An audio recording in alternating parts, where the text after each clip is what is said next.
नमस्कार विद्यार्थियों, मैं देवेंद्र पारिक स्वागत करता हूं आपका जी के बाई डीके चैनल पर। विद्यार्थियों, आज हम जो है वो एक नए टॉपिक फर्स्ट ग्रेड के फर्स्ट पेपर का जो है मुगल काल उसको स्टार्ट कर रहे हैं और बहुत ही महत्वपूर्ण है।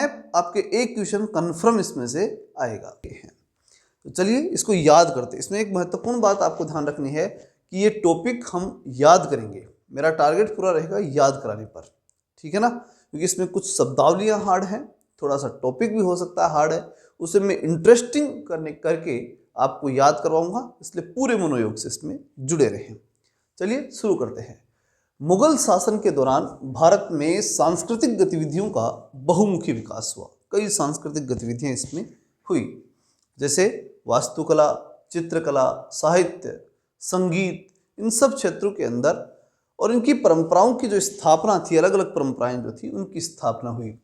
वे आगे की पीढ़ियों के लिए मानदंड बने, स्टैंडर्ड बने, मतलब इससे तय हुआ कि इससे बढ़िया ही अब हमें करना है। एक स्टैंडर्ड तय कर दिया किसने? मुगल कालीन चित्रकला, साहित्य, वास्तुकला, इन सब ने, ठीक है। वहां से आगे फिर उसके बाद जो है वो विकास होना था, इसलिए इसे कहा गया कि आने वाली पीढ़ियों के लिए मानदंड सेट करने वाला काम मुगल कालीन इन सभी चीज़ों ने, चाहे वो वास्तुकला हो, चित्रकला हो, साहित्य और संगीत हो, इन सब ने स्टैंडर्ड स्थापित किया। यही कारण है कि डॉक्टर सतीश चंद्र महोदय ने गुप्त काल के बाद मुगल काल को दूसरा शास्त्रीय काल या द्वितीय स्वर्ण युग कहा। दूसरा शास्त्रीय काल, दूसरा क्लासिकल युग, ठीक है, वो कहा गया। किसे? मुगल काल को। किसने कहा? ये प्रश्न याद रखना, डॉक्टर सतीश चंद्र महोदय ने कहा। मुगल काल को फारसी काव्य का ग्रीष्म काल कहा जाता है। अब इसमें सबसे ज्यादा कौन सा काव्य प्रसिद्ध रहा? फारसी काव्य। फारसी काव्य पे खूब काम हुआ, तो फारसी काव्य जो है उसका क्या है, ये ग्रीष्म काल है, यानी बहुत ज्यादा प्रफुल्लित हुआ। तो मुगल काल में आपको ये याद रखना है कि फारसी काव्य का महत्व था। ये प्रश्न कई बार पूछा जाता है। अगला प्रश्न है, और सबसे महत्वपूर्ण चीज है इस स्लाइड में से, निश्चित रूप से प्रश्न आने की संभावना मानी ही जाती है, अनुवाद विभाग। उस समय अकबर ने, मुगल काल में अकबर ने जो है वो एक विभाग बनाया, पूरा डिपार्टमेंट, जिसका नाम था अनुवाद विभाग। अब अनुवाद विभाग का काम क्या था? जो भारतीय संस्कृति में लिखे गए जो ग्रंथ थे, भारतीय भाषाओं में लिखे गए प्रसिद्ध ग्रंथ जो थे, उन ग्रंथों का फारसी भाषा में अनुवाद करवाना, वो क्या था? अनुवाद विभाग। मैंने बात स्पष्ट अभी कही कि फारसी भाषा का क्या था, ये ग्रीष्म काल था, यानी फारसी भाषा के ऊपर अत्यधिक महत्व दिया गया था। संस्थापक की हम बात करें कि इस अनुवाद विभाग की स्थापना किसने की, तो अकबर ने की। मुगल काल का सबसे प्रसिद्ध शासक था। अध्यक्ष था फेजी। अलग अलग फेज में अध्यक्ष रहे, ऐसे याद रखना ना, अलग अलग फेज में अध्यक्षता रही, तो फेजी क्या था? इसका अध्यक्ष था। उपाध्यक्ष अब्दुल रहीम खान खाना, ठीक है। अध्यक्ष के बाद में उपाध्यक्ष, कई फेजों में, अलग अलग फेजों में साहित्य को अनुवाद कर करके, और फिर खान खाना, खान बरली, खान जानते हो, खाने, ठीक है, तो वो खान भरने का काम हुआ। किसने किया? उपाध्यक्ष ने। अध्यक्ष ने कई फेजों में काम किया और उपाध्यक्ष ने उसको खान भर ली। हो गई बात समझ में आ गई? अध्यक्ष उपाध्यक्ष नाम याद रह जाना चाहिए, अध्यक्ष फेजी, उपाध्यक्ष अब्दुल रहीम खान खाना, रह जाएंगे याद। उसके बाद चलते, इनको फेजी का सहायक, किसको? उपाध्यक्ष को फेजी का सहायक नियुक्त किया गया। साधारण बात हो गई। किस भाषा पे काम किया गया? तो भाषा थी फारसी। फारसी में सभी पुस्तकों का अनुवाद हुआ, ये बात मैंने बताई दी थी पहले। विभाग द्वारा, यानी अनुवाद विभाग के द्वारा प्रथम अनुवादित पुस्तक कौन सी थी? पहली पुस्तक जिसका अनुवाद अनुवाद विभाग ने करवाया वो थी सिंहासन बत्तीसी। सबसे पहले सिंहासन की टेंशन आएगी, राजा महाराजा हैं, अकबर है, तो सबसे पहले किसकी बात करेगा? सिंहासन की बात करेगा। इसलिए उसने सबसे पहले कौन सी किताब का अनुवाद करवाया? सिंहासन बत्तीसी का, क्योंकि इसमें खूब कहानियां थी। दूसरा अथर्ववेद और फिर बाइबिल का, ठीक, एक प्रसिद्ध पुस्तक ली सबसे पहले जिसका नाम सिंहासन बत्तीसी। फिर भारतीयों की पुस्तक जो सबसे बाद में लिखी गई वेद था, अथर्ववेद, उसको, और उसके बाद में जो ईसाइयों का ग्रंथ था बाइबिल, उसको। इन सब को किसमें कन्वर्ट करवाया उसने? किसमें अनुवादित करवाया? फारसी में। इसमें भी सर्वप्रथम सिंहासन बत्तीसी का अनुवाद हुआ। सबसे पहले बात याद रखेंगे आप, सिंहासन बत्तीसी का पहला अनुवाद हुआ, और वो अनुवाद किसने किया? बदायूं ने। अब इसमें सीधा सा याद रखना कि सिंहासन पे बैठने वाला बड़ा हो जाता है। क्या हो जाता है? बड़ा, तो इसलिए सिंहासन बत्तीसी और बदायूनी बड़ा हो गया। ठीक है, सिंहासन बड़ा होता है, जो सिंहासन बैठेगा वो बड़ा होगा, के द्वारा जो है अनुवाद किया गया। फिर है नामा-ए खिराद अफजा के नाम से। किस नाम से किया गया भाई? सिंहासन बत्तीसी का अनुवाद बदायूनी ने किया, तो किस नाम से? नामा-ए खिराद अफजा। ठीक है, सिंहासन पे बैठने वाला बड़ा तो होता है, लेकिन सिंहासन हमेशा आग के खीरे की तरह होता है। ठीक है, तो खिराद, ठीक है, खिराद अफजा, इस प्रकार से तीनों को याद रखेंगे। ठीक है, सिंहासन बत्तीसी अनुवाद किसने किया? बदायूनी ने अनुवाद किया। किस नाम से किया? नामा-ए खिराद अफजा, इस नाम से अनुवाद कर दिया।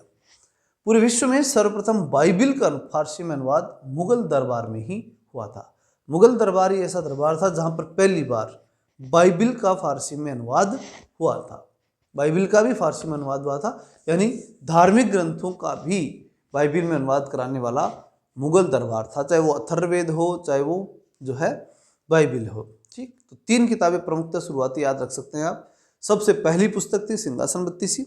अथर्ववेद और बाइबिल ये 2 धार्मिक पुस्तकें थी जिनका मुगल काल के अंदर अनुवाद हुआ। ठीक, सिंहासन बत्तीसी को अच्छे से याद रखिएगा। बदायूनी ने तो अनुवाद करवाया था, और उसके बाद में खिरात अफजा के नाम से ये जो है अनुवाद हुई थी। करवाया था मतलब करवाया तो सारा अकबर नहीं था, बदायूनी ने किया था। ठीक है, ये याद रखिएगा। अच्छा, इस अनुवाद विभाग का अध्यक्ष था फैजी और उपाध्यक्ष था अब्दुल रहीम खान खाना, ये याद रखना। अब उस अनुवाद विभाग ने कई किताबें जो है अनुवादित करवाई। उसमें सबसे पहले हम बात कर सकते हैं कलिला दमना। सबसे पहले वाली तो हमने कर ली, सिंहासन बत्तीसी।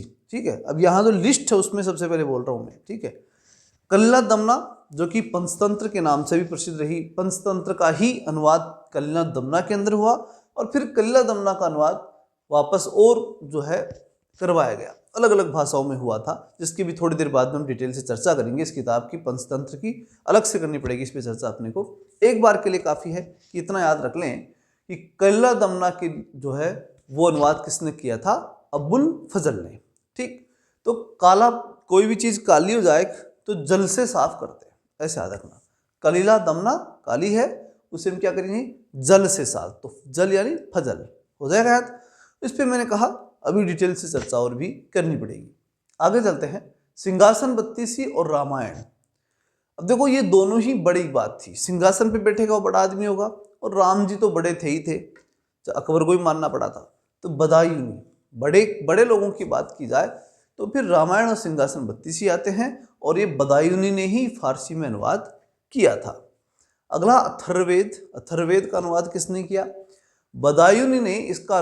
अच्छा, इसमें थोड़ा आपको हो सकता है कमज़ोर दिख रहा हो, लेकिन आप मेरी शब्दों पे और जो मैं ट्रिक्स बता रहा हूँ आपको उन पे ध्यान दीजिएगा, आसानी से याद हो जाएगा। ठीक है, कोई दिक्कत नहीं है। जो बोल रहा हूँ उसको लिख भी सकते हैं आप। ठीक है, एज ए स्टूडेंट तो आपको सब कुछ करना ही है। अथर्ववेद की हम बात करें तो बदायूनी ने इसका अनुवाद प्रारंभ किया, लेकिन पूर्ण होजी इब्राहिम सरहिंद ने किया था। किसकी बात कर रहा हूँ मैं? अथर्ववेद की। तो अथर्व यानी अर्थ यानी पैसा, ये बोल सकते हैं अपन। तो पैसे की हम जब बात करते हैं तो जो पैसे वाले होते हैं बड़े होते हैं। एक तो राम जी और सिंहासन पर बैठने वाले बड़े हैं ही हैं, तो बदायूनी हो गया। ठीक, दूसरा पैसे वाले भी बड़े होते हैं, इसलिए शुरुआत किसने कर दी? बदायूनी ने। लेकिन पैसे वालों के बारे में लिखते लिखते बदायूनी तो पूरा हो गया, बदायूनी तो खत्म हो गया। बदायूनी के बाद कौन आया? तो फिर होजी इब्राहिम सरहिंद। ठीक है ना, सर भी किसको कहते हैं? सर यानी श्रीमान। श्रीमान किसके लग जाता है? जिसके पास पैसा है। ठीक है, ये समाज की स्थिति होती है। तो सर यानी सर, श्रीमान। तो सर हिंद भी किसके लगता है? जिसके पास पैसे होते हैं। तो ये 2 शब्द याद रखना। अथर्ववेद, पैसा, अथर यानी पैसा, पैसे वाले बड़े होते हैं और उनको सरहिंद कहते हैं, सर कहते हैं। ठीक है, तो इस प्रकार से आप इन दोनों शब्दों को याद रखेंगे। बदायूनी ने इसकी शुरुआत की थी अथर्ववेद की, और जो सरहिंद है उस सरहिंद ने इसे पूरी किया था। अगला है हितोपदेश। हितोपदेश ताजुल माली की है। किसकी है? ताजुल माली। तो देखो हित में यही है, हम सब के हित में, कि ताजी चीज़ें किससे लें? माली से, यानी सब्जियों को बेचने वाला जो माली है उस माली से ताजी चीज़ें लें, ये हमारे हित में है। तो हितोपदेश किताब जो है वो ताजुल माली ने लिखी थी। ठीक है, ताजुल माली, जिनको नहीं दिख रहा वो लिखते जाएं। ताजुल माली ने जो है वो हितोपदेश का जो है अनुवाद किया था। सॉरी, अनुवाद करने वाला कौन था? हितोपदेश का अनुवाद किसने किया? ताजुल माली ने किया। अनुवादित हितोपदेश का नाम मुफर्री अल कबूल। ठीक है, तो ताजिश चीजें लाएगा माली, तो उसी को हमें क्या करना चाहिए? कबूल करना चाहिए। तो मुफर्री अल कबूल। तो तीनों चीजें हो गई आज। क्या हित में क्या है?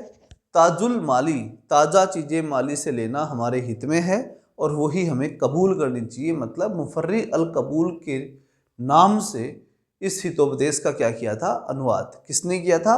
ताजुल माली ने।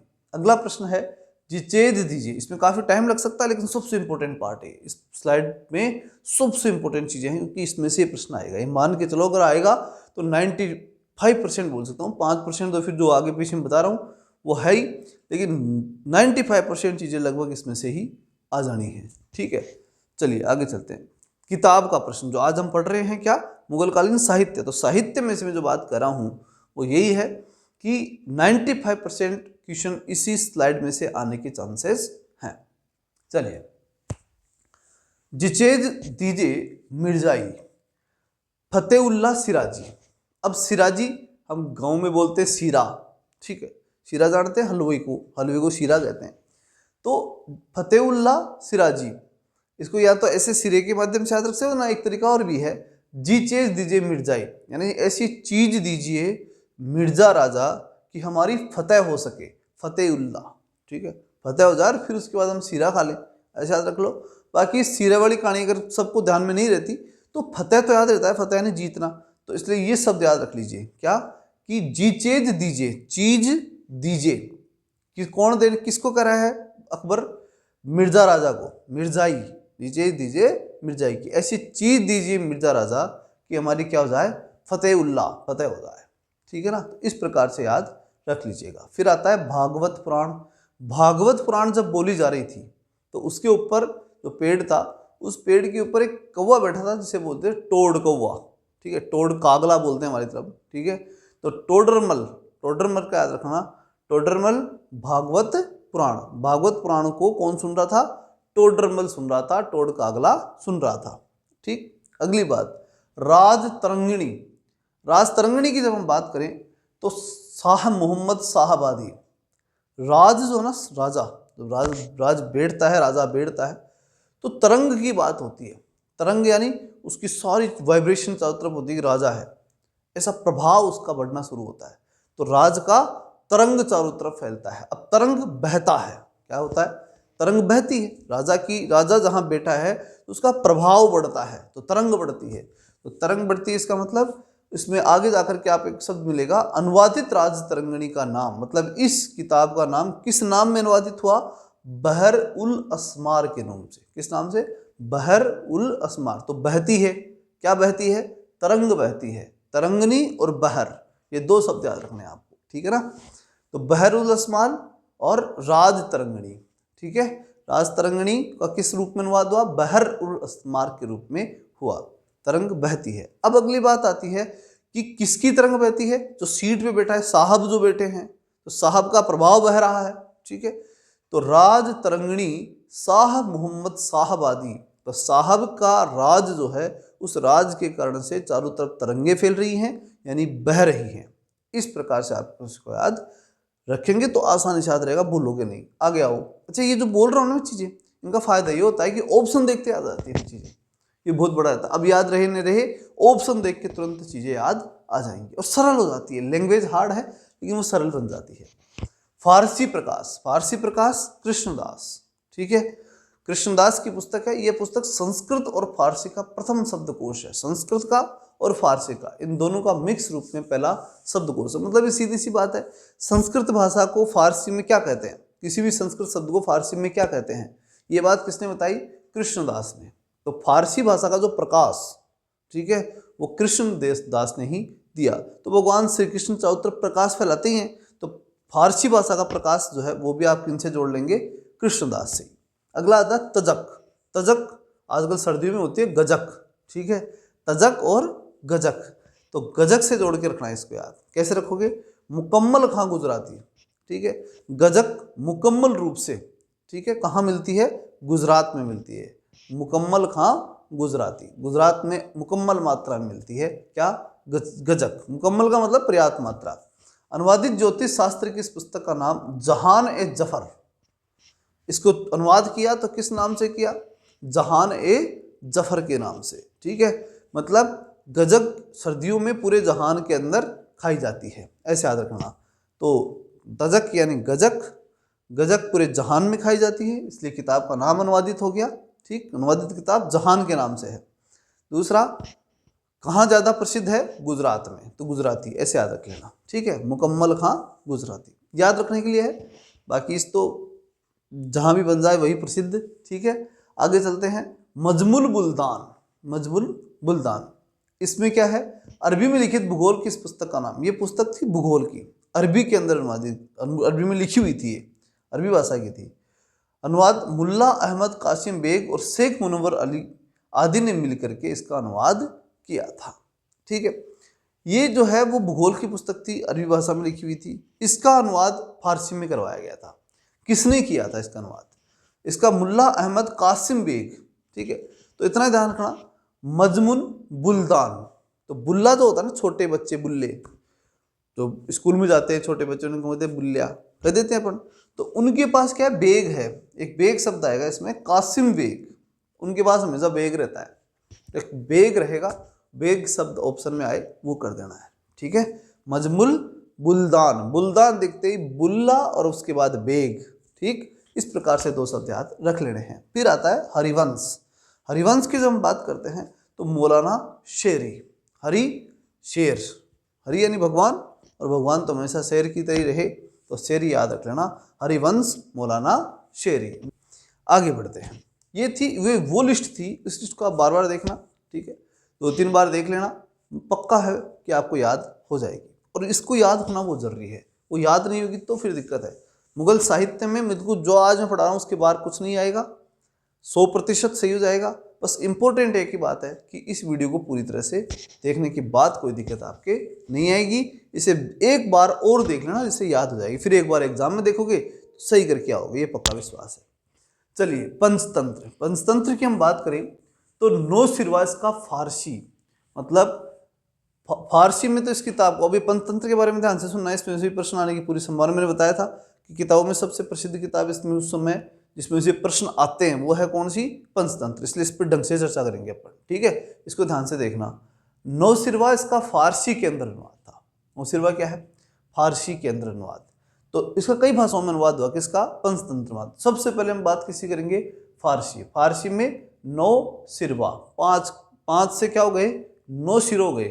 ठीक है, बस रावण बनने वाला ही था, लेकिन 1 मिनट में रुक गया, रावण बनने से रुक गया वो, क्योंकि 10 होते तो रावण बन जाता। तो 5 की जगह 9 सिर हो गए। कितने हो गए? 9 सिर। और फारसी रह गया, वो क्या रह गया? फारसी। ठीक, जबकि कलीला दमना इसका अरबी अनुवाद है। अब इसी किताब का, किसका? पंचतंत्र का अरबी भाषा में जब अनुवाद हुआ तो किस नाम से हुआ था? कलीला और दमना के नाम से, और फारसी भाषा में नौशिरवा के नाम से। ठीक, पंचतंत्र की बात कर रहा हूं मैं। अनुवाद विभाग के तहत पंचतंत्र का फारसी में अनुवाद। अब सुनो, बिना अनुवाद विभाग के तो किस भाषा में? फारसी में अनुवाद हो तो किस नाम से हुआ? नौशिरवा के नाम से।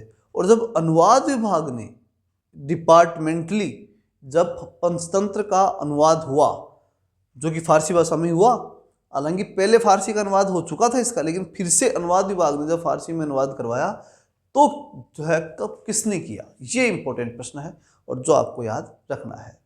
तो पंचतंत्र का फारसी अनुवाद अब्बुल फजल ने अनवार सुहेली के नाम से किया था, ये याद रखना आप। ठीक है, कलीला दमना के नाम से जो अनुवाद हुआ था वो अरबी अनुवाद था, फारसी अनुवाद नहीं था। ठीक, लेकिन फारसी भाषा में जब अनुवाद हुआ था, अनुवाद विभाग ने करवाया था। और निश्चित रूप से पंचतंत्र का फारसी अनुवाद किसने किया? अब्बुल फजल। जल, मैंने बताया था ना, जल से तंत्र विद्या शुरू होती है, तो पंचतंत्र अब्बुल फजल। ठीक है, अब्बुल फजल ने किया था, ये अरबी वाला भी इसी ने किया था, कल्ला दमना वाला भी, और ये भी, तो ये दोनों अब्बुल फजल ने किए थे। लेकिन ये भी याद रखना है, पंचतंत्र का फारसी में अनुवाद अब्बुल फजल ने ही करवाया था। और किस नाम से? अनवार ए सुहेली के नाम से। ये प्रश्न आता है कि अनुवाद विभाग ने पंचतंत्र का फारसी में जो अनुवाद करवाया वो किस नाम से करवाया? तो किस नाम से करवाया? अनवार ए सुहेली, ठीक है ना। तो सुहेली मतलब सुलझा दिया उसको थोड़ा सा, ठीक है ना, सुहाने लायक बना दिया। किसको? पंचतंत्र को सुहाने लायक बनाया। किनके लिए सुहाने लायक? जो मुगल लोग थे उनके लिए वो सुहाने वाली हो जाए, इसलिए सुहानी, ठीक है ना, इस नाम से बना दिया। पंचतंत्र का अनवार ए सुहेली के नाम से अनुवाद करवाया, अबुल फजल ने करवाया। तो इसलिए 3 इंपोर्टेंट प्रश्न है पंचतंत्र के, वो आपको याद रखने हैं। पहला, फारसी भाषा में पहला अनुवाद नौशिरवा के नाम से। दोबारा अनुवाद विभाग ने करवाया, अबुल फजल ने किया, और किस नाम से हुआ? अनवार सुहेली के नाम से। और एक अरबी अनुवाद था, वो था कल्ला दमना के नाम से। किसका? पंचतंत्र का। याद हो गया? ये तीनों याद रखना भाई। अब आगे बढ़ते हैं।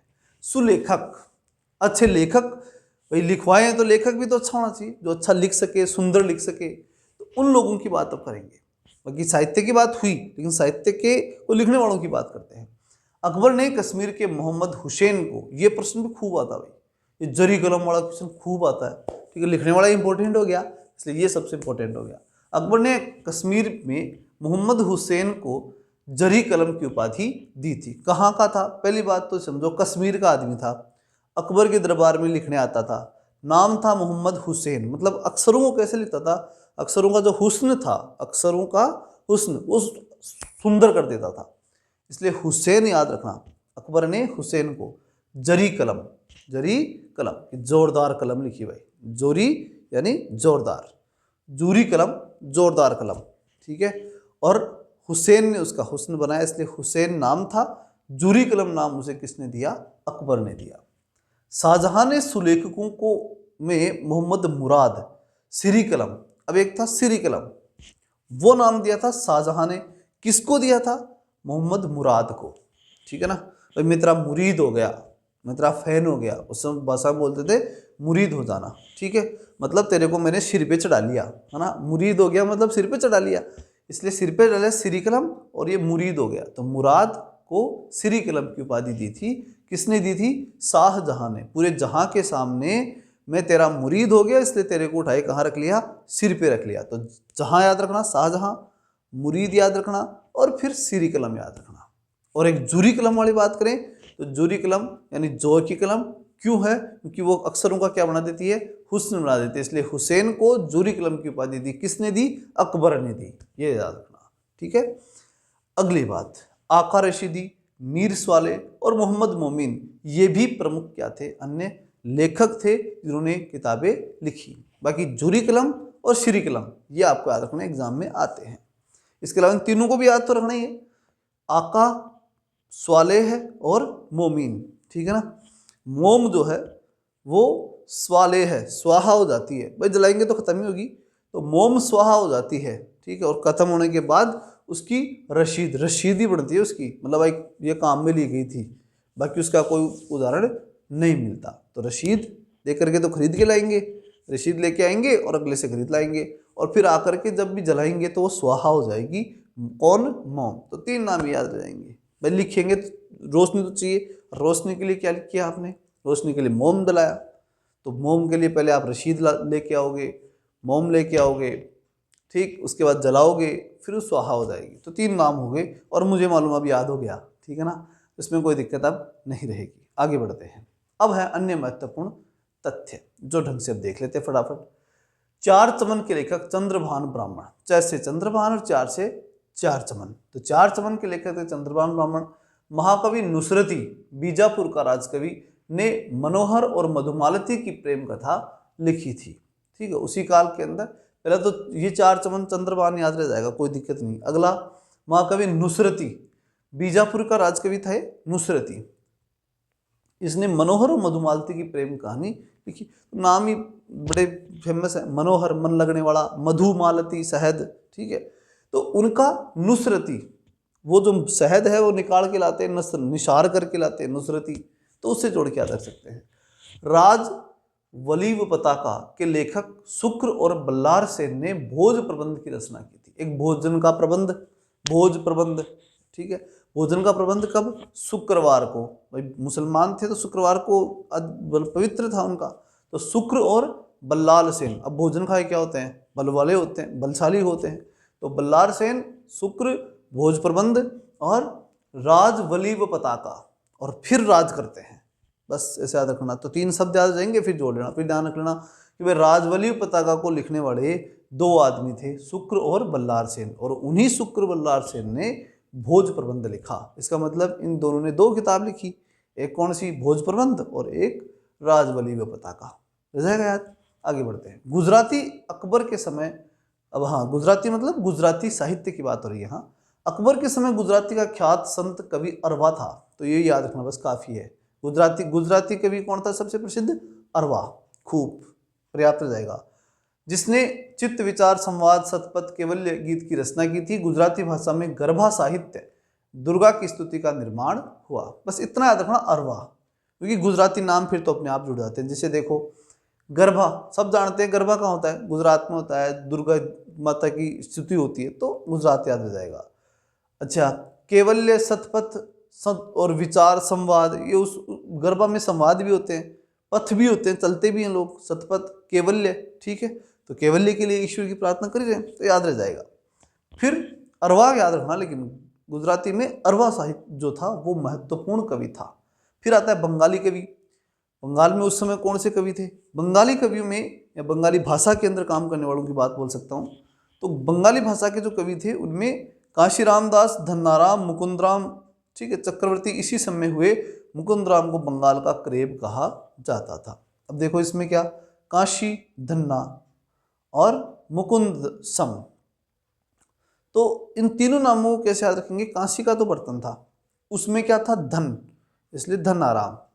अब उसको वो जादूगर, बंगाल के क्या हैं लोग, जादू करने वाले, तो बंगाल के जादूगरों ने मुकुंद सम, ठीक है, उसको क्या बना दिया?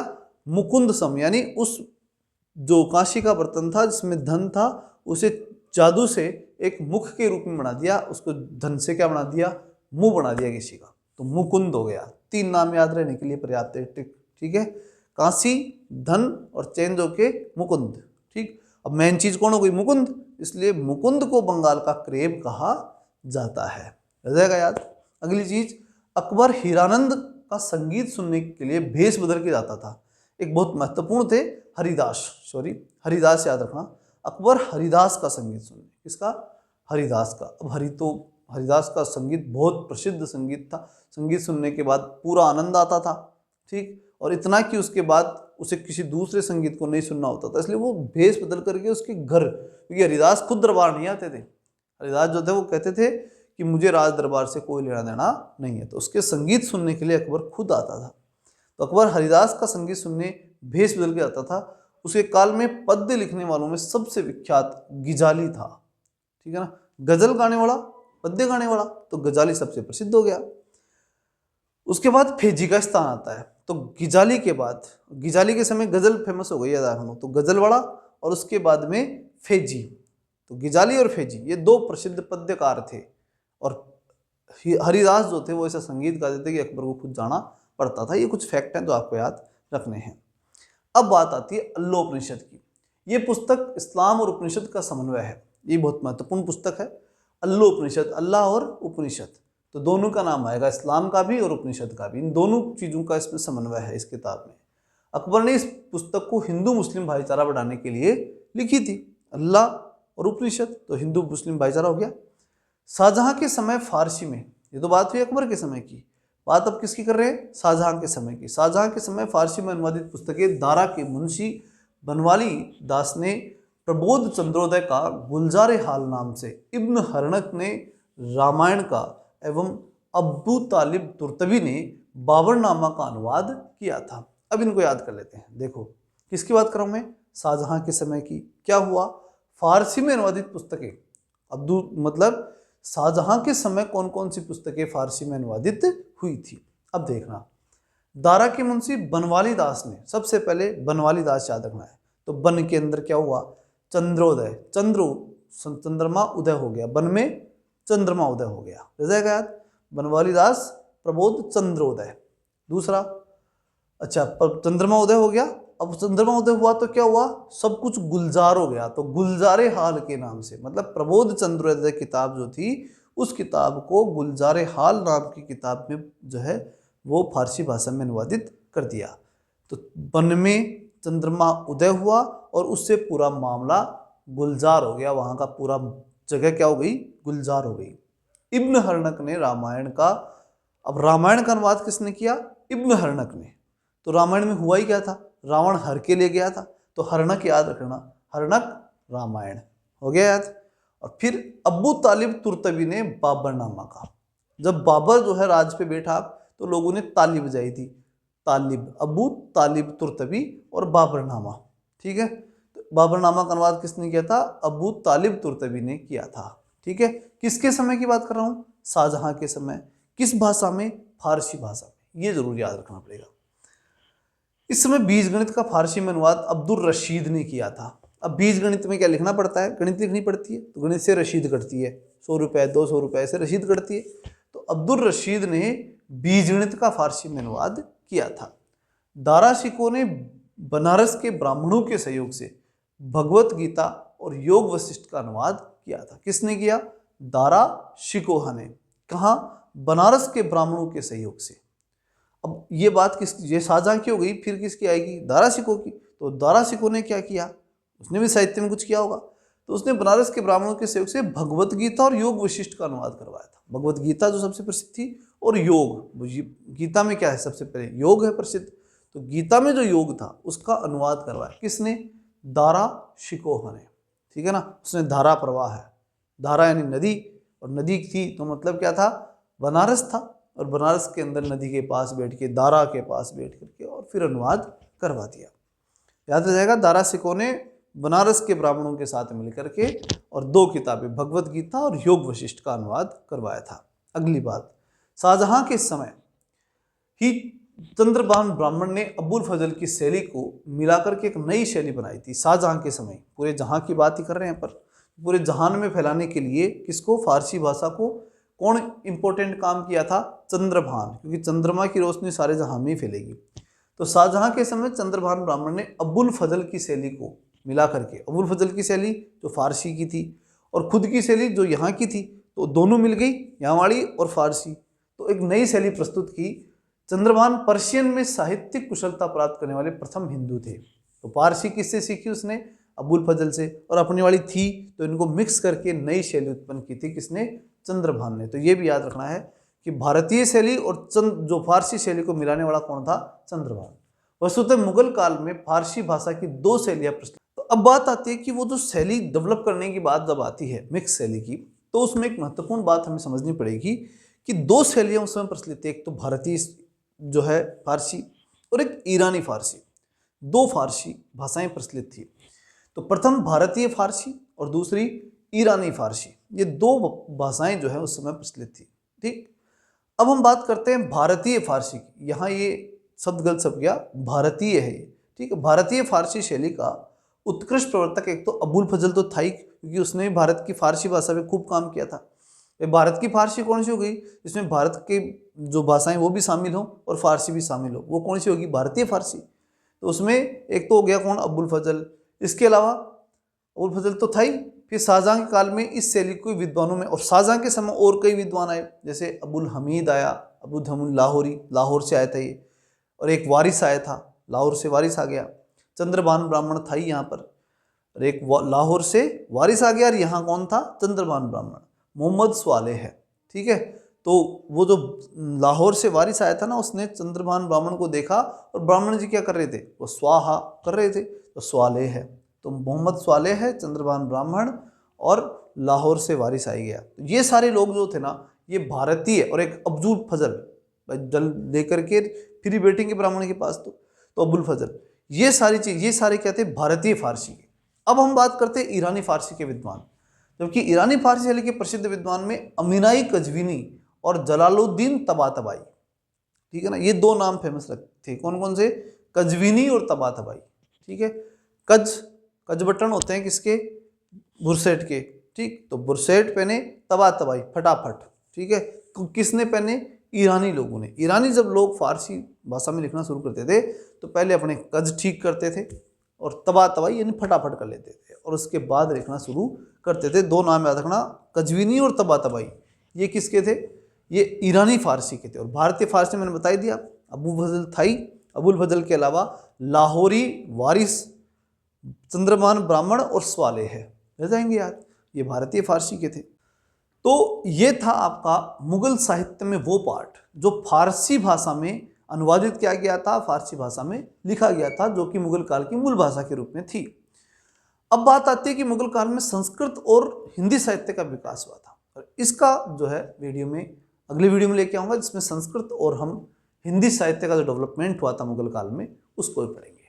चलिए मिलते हैं नेक्स्ट वीडियो में, तब तक के लिए जय हिंद, जय भारत।